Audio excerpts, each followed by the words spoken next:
আবার মাঝে মাঝে কেউ কিন্তু এক্সপায়ার ডেট গাঁজা খেয়ে লেখেন, ওস্তাদ কি গাঁজা খেয়ে বলছেন কথাগুলা, ভাই তগলেগে আমি গাঁজা খেয়ে মাঝে মাঝে কথা কই, এটা তোরা মাথায় নিস।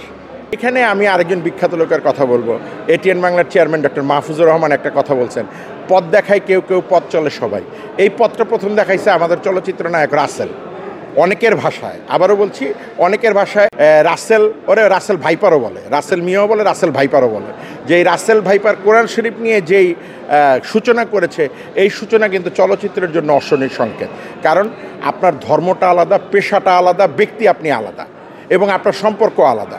আপনার সাথে আমার সম্পর্ক আছে বলে আপনি যদি মানুষ খুন করেন, আমি তো খুনি হব না, তো তেমনি আপনার ধর্ম আর পেশাটাও তো আলাদা। সেই জায়গা থেকে আপনি কখনোই আপনার ধর্মটাকে পুঁজি বানানো উচিত না। যারা এই ধর্মটাকে পুঁজি বানাবে ভবিষ্যতে, আমি ঘোষণা দিয়েছি তাদের বিরুদ্ধে কিন্তু আমি চরম আকারে মাঠে নামবো। কারণ আপনি ধর্মকে নিয়ে ব্যবসা করার অধিকার আপনাকে কেউ দেয় না। রাসেল কিন্তু আমার প্রিয় মানুষ। প্রতিটা মানে যারা মিডিয়াতে কাজ করে, সাংবাদিক, অভিনেতা, অভিনেত্রী, সবাই কিন্তু আমার প্রিয়। কিন্তু আপনারা জানেন যে আমি সাদাকে সাদা বলি, কালোকে কালো বলি, আমি কাউকে তেল মেয়েরা কথা বলি না। সেই কারণে হয়তো অনেক আমার শত্রুও হইতে পারে, কিন্তু আমি উচিত কথাটা বলার চেষ্টা করি। আপনি যদি ভালো মানুষ হন, সব কিছু হন, ভাই আপনি এই কুয়ায় গেছেন কেন? ওই যে আরেকটা গেছে আমাকে ছোটো ভাই মুন্না খান, আপনারা এই কুয়ায় ডুবতে গেছেন কেন? 1 নম্বর। 2 নম্বর হচ্ছে আকাশে যখন চাঁদ উঠে, সূর্য উঠে, বলতে তো হয় না চাঁদ উঠছে সূর্য উঠছে।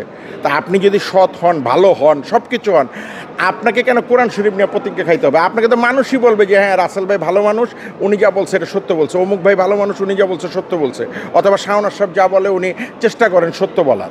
আমি যে সবসময় সত্য বলতে পারি তাও না, কিন্তু চেষ্টা করি। তো এটা তো আপনারা বলবেন, দর্শকরা বলবে, আমাকে কেন কোরআন শরীফ নিয়ে বলতে হবে? ভাই আমি কিন্তু যা বলতেছি সত্য বলছে, এটা আমি মনে করি হটকারিতা। আপনি ধর্মকে যারাই পুঁজি করবে, আপনি রাজনীতি বলেন, অভিনয় বলেন, যেখানে বলেন, ধর্মকে যারাই পুঁজি করবে, এইটা তাদের হটকারিতা। ধন্যবাদ শাওন আশরাফ ভাইকে। আপনি সবসময় স্পষ্টবাদী এবং চিরন্তন সত্য কথাগুলো তুলে ধরেন। আপনাকে অশেষ ধন্যবাদ। ধন্যবাদ আপনার পোর্টালকে, এবং যারা দেখছেন আশা রাখছি সুচিন্তিত সুন্দর মতামত দিবেন।